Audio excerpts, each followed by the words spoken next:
Hey LinkedIn, and welcome back to Business Unusual. This is a live show brought to you by the LinkedIn News team where we're talking as a community about the changing nature of work. I'm your host, Caroline Fairchild, coming to you from my home office here in New York City. It's Tuesday, August 18th, and here's a quick look at the top stories that are trending right now on LinkedIn. Amazon is hiring, the e-commerce giant adding 3,500 corporate jobs and expanding offices in 6 major cities, including New York, Phoenix, San Diego, and Denver.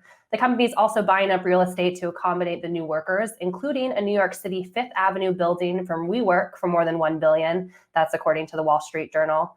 And this week on Business Unusual, it's Education Week. We're focused on how school administrators, professors, teachers, students are feeling about a return to the classroom or not amid this global pandemic. And the news is front and center as just yesterday, the University of North Carolina at Chapel Hill backtracked on plans to reopen its campus for in-person learning. The university said it would pivot to remote learning after seeing a 10% jump in cases among some 1,000 students tested. For more stories like these, be sure to check out the news module to the right of your LinkedIn feed. That brings me to the main story that we have for you today on Business Unusual. How are college presidents thinking about reopening campuses during this challenging time? We'll speak with a panel of them on today's show to hear how they're making these difficult decisions amid a global pandemic. Howard University President Wayne Frederick will join us on the show to talk about what a fully online fall semester will look like for students. We'll also hear from Florida A&M President Larry Robinson on how he prepared campus to reopen for some 650 students just last week. And University of Texas Rio Grande Valley President Guy Bailey will join us on the show as well to talk about how the college is operating under a hybrid model. But before we bring on our guest of panelists, we want to hear from you in the feed. We want to hear about how you're feeling about college students returning to campus right now amid this pandemic. We are polling LinkedIn members right now on the LinkedIn news page about this very topic, and we want to hear from you as well. Should college students return to campus for the fall semester? Vote now in the stream. A, yes with safety guidelines. B, no, remote learning is safer. C, a mix of both, or D, other. Let us know your vote, and then also just let us know how you're feeling about this topic. We know that we have a lot of educators and students joining us on today's show. We'll reveal the results of the poll at the end of the show. And with that, I want to bring on our panel of college presidents joining us from across the country. President Robinson, President Frederick, President Bailey, thank you so much for joining us on Business Unusual to talk about this very critical topic as a lot of colleges are thinking about reopening right now. President Frederick, I'm going to start with you. We saw news just yesterday from UNC having them reverse this decision to come to campus. I know it's a decision that you had to make just earlier this month. How are students feeling right now about a fully remote fall semester, excuse me? Yeah, it's obviously not ideal to be remote. Let's face it, a big part of college and university life is the social interaction. I tell parents when they drop their students off here that 20% of what they will learn will be in the classroom and 80% will occur outside of the classroom. So that extracurricular activity or co-curricular activity is critical to what we do. And so it's not ideal. Having said that, given the environment, the nature of this pandemic, people are appreciative that for right now, they are safer at home. And that was the difficulty that we were having. 27 hotspots were identified by the District of Columbia government that required 14-day quarantine. And 40% of our students were coming from those hotspots. So we didn't feel that we would have the ability to quarantine those students successfully. And President Robinson, we were talking before the show about the 650 some students who are now on campus with you over there at Florida A&M. You're expecting more students this week. How did move-in go? How was it? Was it terrifying for you? How's everything looking on campus? Well, move-in is going very well. So we have 650 students of about 1,700 or so we anticipate this fall. But that's down from the normal 2,700 we would have because our plan is to have only single occupancy rooms due to COVID-19 on the campus. But I do want to point out too that we do have an hybrid model in terms of our educational delivery. Probably something on the order of 80% of our instructional activities will in fact occur virtually. 20% or so for certain types of courses that lend themselves to an in-person environment such as laboratories and clinicals and so forth will be offered on campus. The good news is that we've had a plan that we developed over the last several months to allow for this transformation, the transition to this new world or that we're in, and so far are so good. But we also very sensitive to the fact that things can change, and built into our plans is the ability for us to pivot if necessary. And President Bailey, speaking of the hybrid model that President Robinson was just speaking about, students at Texas Rio Grande have a variety of different options. What are majority of students choosing during this time? Well, most people are doing things remotely online. And so the largest number of classes we have are online. We have a high, I would say probably 75% of our classes are fully online. Another 20 to 25 are hybrid, and they'll meet occasionally on campus, not very often, but occasionally on campus. And the other 5-6% those are fully on campus. Those are things like labs where you have to do it on campus. And so what we've tried to do is just minimize the time that students spend on campus and then follow CDC guidelines when they're there. For those of you who are just joining the stream, this is Business Unusual, a live show where we're talking about the changing nature of work, and it's Education Week this week on Business Unusual. President Bailey was just referring to some students that need to be on campus to get some learning done. On tomorrow's show, actually at 12 Eastern, we'll be speaking with a panel of students who have these hands-on majors, so be sure to join us tomorrow on the show as well. I want to go ahead and say hello to some members who are joining us on the stream. Ben from Boston, Diana from California, Carl from Cincinnati, Dolores from Texas, and Paulina from New York. Thank you for joining us on today's show. President Frederick, we're hearing a lot of students on LinkedIn talking about the concerns of cost of this fully remote semesters, fully remote year maybe with college. What are you hearing from students, and how do the costs actually compare to operating in this fully remote model compared to, say, bringing students to campus? Yeah, that's a great question. And obviously it's a different type of course, and those costs are shifted. Obviously on campus, when you look at buildings being occupied, cleaning, student activities that you would have, different types of course. Going to this format, we've had to invest in significant video conferencing capabilities, and there are other aspects of that are more costly. So what we've done at Howard is we've taken out all the student activity fees.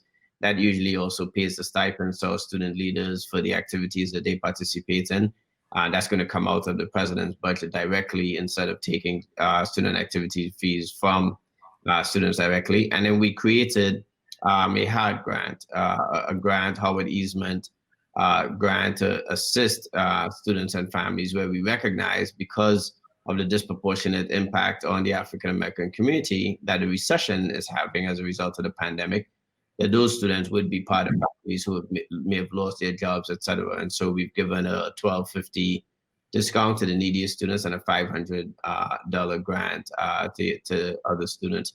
That results in really lowering fees, including the health insurance fee. It has really lowered our cost overall by about 15 to 20% for our students.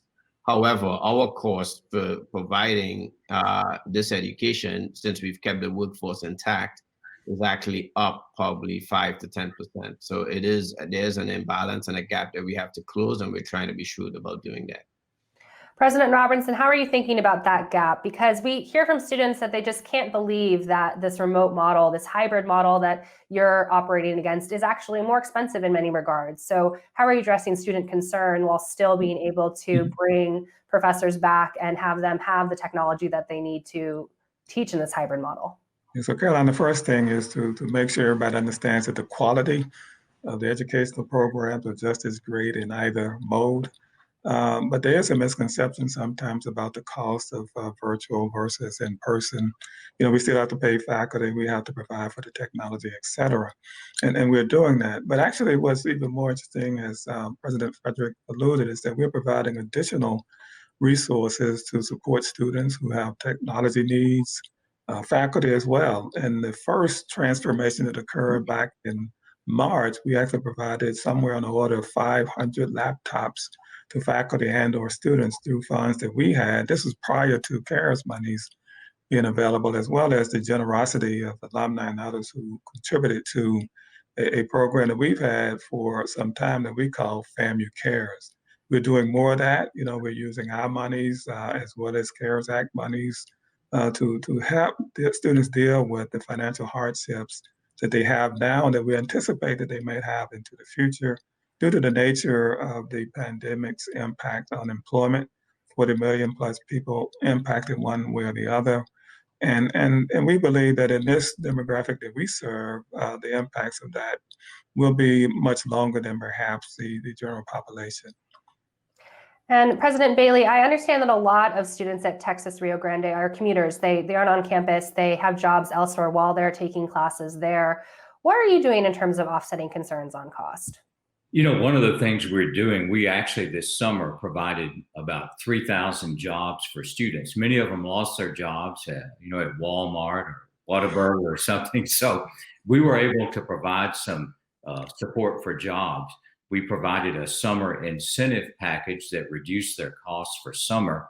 And then this fall, in addition to providing some additional jobs for students, we're also providing a $500 cash award once they register. And then on Census Day, we'll provide another one. And what this is designed to do is to help them with technology and other expenses. We know that of course, we've been hit very hard by the pandemic down here. We had the hurricane. And so we've tried to help as much as possible. And President Frederick, obviously cost is a top topic right now and concern for students, but I know on the administrator side, there is a big focus on quality. What does the quality of this education experience look like for students, particularly for freshmen who are coming to college for the first time? How is Howard thinking about measuring that quality? And what have you learned just in the first couple weeks of operating under this model? Yeah, I think the quality is excellent in terms of the instruction. I think the challenges, especially what you get from a Howard and from, I think, all the HBCUs in particular, is the instilling of confidence in students. So that social interaction and kind of social modeling is something that we do have to make sure that we're doing things to impart that. And so we have several activities around student engagement to do that. So for instance, our advocacy is huge on our campus. And at this period of time in the country with so much social unrest and people protesting, how do you engage students to talk about those things without actually putting themselves and their families at risk from a health perspective? So we are launching things this fall that would include from protest to policy, where we're going to have a lot of discussion around what the issues are and what those look like to ensure that the quality of what we tie in from the classroom to what's happening in the society takes place. And the second thing that we're going to do is our homecoming is going to be virtual. And while our homecoming is legendary for the social interaction, we did start about 3 years ago something called an HU Ideas Festival, where we have our alum in different industries talking about topics of the day. And we really are going to supercharge that over the course of homecoming week and really place in a presidential election year the issues at hand, front and center for students and faculty to discuss in a robust fashion. President Robinson, President Frederick's using terms like social interaction and social activity, which he's trying to foster remotely, but you have students on campus right now, and we want to make sure that that social interaction is safe. How are you handling that and making sure that even from their single occupancy rooms that the fostering of activity is happening, but in a safe and COVID-friendly way? Yeah, so we have a lot of eyes on them, right? We have a staff that's paying very, very close attention. Our students are the best in America, but I do want to point out that they are still students, and they came to college for, the full college experience. And this particular version of it isn't what they anticipated.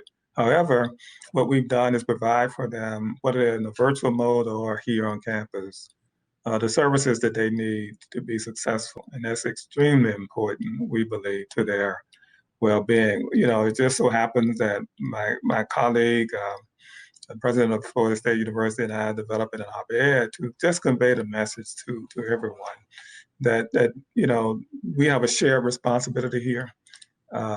We put together a plan that we think is really about as good as it can be. The implementation of the plan will involve all of us, including our students. And the impact of not doing those things properly will have impacts on people's lives, people's livelihoods, as well as the operation of our institutions, as we just saw at Chapel Hill. So we want our students to be aware of that. We claim that we have the most socially responsible students in America. They've been engaged in social unrest peacefully. throughout our history at Florida A&M University. They continue in that role among our graduates, people like Keisha Lance Bottoms and Melvin Carter, the mayors of Atlanta and St. Paul, Minnesota, respectively. And so our current students really, we're hoping to prepare them to take on those kinds of roles. But in order for them to do that, you got to get through their freshman year, their sophomore year, their junior year, and so forth. And we want those who are here now to get off to a really great start. So we have a number of things in place. We provided thousands of kits, that included, disposable and reusable masks, disinfectants, and so forth for them and faculty and staff members as they come back to the campus to let them know how much we care about them and promote their positive behavior when it comes to the guidelines that we have in force on the campus. Well, I'm seeing some college students joining us in the stream right now and giving us a little bit of faith in their ability to follow these policies and procedures. Amy from Purdue University says, generally, our university community has united to follow safety precautions, including students. They want to be on campus as much as possible, so they appear to be following protocols when they are on campus. Doesn't mean we won't be adjusting or adapting as the semester unfolds, but so far I've seen respect for the protocols. So Amy, thanks for sharing that perspective. And that makes me want to bring back the poll that we have for the members in the stream today. Should college students return to campus for this fall semester? A, yes, B, no, C, a mix of both, hybrid model, or D, other. Let us know your insights in the stream and we'll share the results of the poll on today's show. President Bailey, Robinson was talking just now about this shared impact that students have in terms of making sure that they're following these procedures. How are you communicating to students right now as some are returning to campus? We do weekly messages where I talk, and we, again, on a Zoom, and we provide that to students. We have written messages. We have enhanced our student support services. We've actually added more advisors.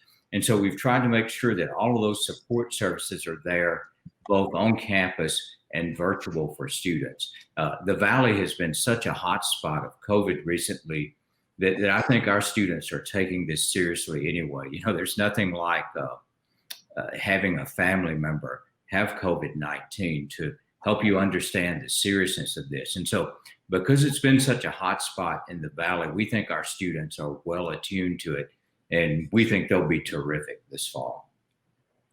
President Frederick, we focused most of this conversation on the challenges of the day-to-day implementation of policies and procedures as the crisis changes and adapts, and as also plans on campus adapt. But I want to zoom out the conversation a little bit. How have you given thought into how this pandemic is going to impact the future of higher education long-term? Any trends that you're seeing right now that you think could possibly benefit higher education institutions moving forward? Yeah, I think that's a great question. The first thing is most of our institutions are like flotillas, and it's very difficult to turn flotillas like catamarans. And I think one of the things that this has taught us is that we have to become more nimble as higher ed institutions.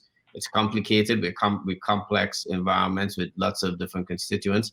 But I think the exercise in the spring has certainly taught us that we have to build a model that's a lot more flexible. The second thing that I think is obvious is that while we often talk about online and the delivery of education, the concern that we've had about eliminating the social aspect or managing the social aspect has come to fruition. And I think people do recognize that there still is value in America in a residential campus and how you get people together. And even in commuter campuses, the fact is that students benefit from interacting with one another and with faculty. And then the last thing is really being nimble about costs and how those costs are passed on and how they manage. And I think that all three of those things are going to change how we see higher ed going forward, and also how our consumers interact with us in terms of what their expectations are. President Robinson, what are you seeing on the ground there in Florida? Yeah, so I think that flexibility is tremendously important. We have seen in this last 6 months or so, this is a remarkable transformation of higher education. We certainly saw it here, and I'm sure all of my partners on this call saw it as well. I think that we some positive outcomes, however, and then some challenges. On the positive side, I believe that certainly we'll be a lot better at offering online education to our students, and that's a plus because we have students who need to work. They cannot necessarily fit their work schedules into a typical class schedule that we offer here at the university. And we want them to benefit from this experience as well. So that's one positive thing. We had already had seen about a 40% increase in the number of online courses we offered in this past year. So we're over, that 10% threshold. I mean, that might be small to some, but that's a huge jump for us. And so I think with the emphasis we placed on quality in that environment, I think we'll be very, very competitive with others who are already in that space. I do think the flexibility around how you manage your finances is going to be critical. And then making sure that you take a deep look at the courses that you offer, period, the programs that you offer, ensuring that they're the ones that can lead to the type of success outcomes students and their parents really want. Are they the majors that are going to get them to the jobs, to the next level in terms of post undergraduate experience? Do you have the right mix of graduate programs, et cetera? All of us are going to have to take a hard look at that. But as we develop our budget this year, for example, our board approved it just last Friday. We built in that a scenario that allows us to have some degree of flexibility around the impacts of COVID-19 on enrollment and other, revenue sources and so forth. And that's the type of flexibility, that we're going to have in mind as we plan for the future operation of our institutions. Flexibility seems to be top of mind for President Robinson, which is also the same in the corporate world right now. It seems to be the top buzzword that CEOs are talking about right now. President Bailey, what about you? Anything that you're thinking about right now in terms of how this is going to impact Texas Rio Grande long-term, even after the pandemic is over? One thing that the pandemic did, it exacerbated some trends that were already there. We have actually a very traditional student body, except they're mostly commuter. Most of them come right out of high school, they're traditional age, they want to be on campus. At the same time, almost all of them take some online courses anyway. And so we think as we move forward in the future, and President Robinson alluded to this, we'll continue to offer more online courses. There will be more of a mix of things you do online, on campus. The other thing, how we support students, how we create student interactions in a variety of different settings is important. I mean, the students who don't come to campus still need that kind of support and interaction. And this has helped us learn how to do that. And the comment about finances is right on the money too. Some of us plan better than others. And I think as you'll see going forward, it really requires flexibility and a good understanding of different revenue sources and how to use those to help you get through tough times. So Caroline, if I could add, because that's another sort of big picture issue that this pandemic has revealed, and I know my colleagues appreciate this as well, and that is, this nation has made a lot of investments in higher education and research and development over the years. We probably do it better than anyone else by some measures. However, what the pandemic revealed is that we have a lot of places where we're going to have to place some additional attention. The disparate impacts of the virus on the communities of color, people of color, shows that we're going to have to invest more in engaging people from those communities as part of the solution to these problems.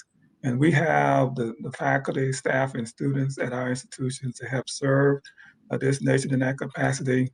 And I don't think there's anybody who'd be able to do it better. So I suggest that one of the things that needs to happen is that the nation really, sort of reconsiders how it takes on its investment in research and development, in particular as it comes to issues like this pandemic has brought to our attention. I agree. It's a great insight and one that we've been covering on this show since the beginning of this pandemic in March, at least here in the United States. Before I let you all go, I have some questions in the stream from members, and I want you guys to joust it out Brady Bunch style in terms of who wants to answer them. We have one from Enrique here who says, how will it impact career fairs and getting students in front of employers? Obviously, they're hoping to get jobs coming out of this. How are you thinking about that? Yeah, and it's a great question. This summer, we spent some time with some companies that were willing to have students start virtual internships. And I think also this is going to be a change for companies as well, looking at how they recruit students and also how they put students to work in a virtual environment. And so we've had some success with that over the summer. I think that that's going to change. That's going to continue to take place on a virtual platform, especially for employers who are not necessarily back at work in an office space, et cetera. So we've had students in a program at Utah with ProSite. We've had students at City Group in Manhattan, but situated at home all over the country. So I do think that there's some flexibility there and some agility that we all are going to have to display. Great. Yeah, our Career Center has been very innovative in that regard, preparing for virtual recruitment fairs. We've had students doing virtual internships throughout the summer. In fact, there's a program that all three of these institutions are in. It's called the NOAA Educational Partnership Program, where our graduate students are required to do 12-month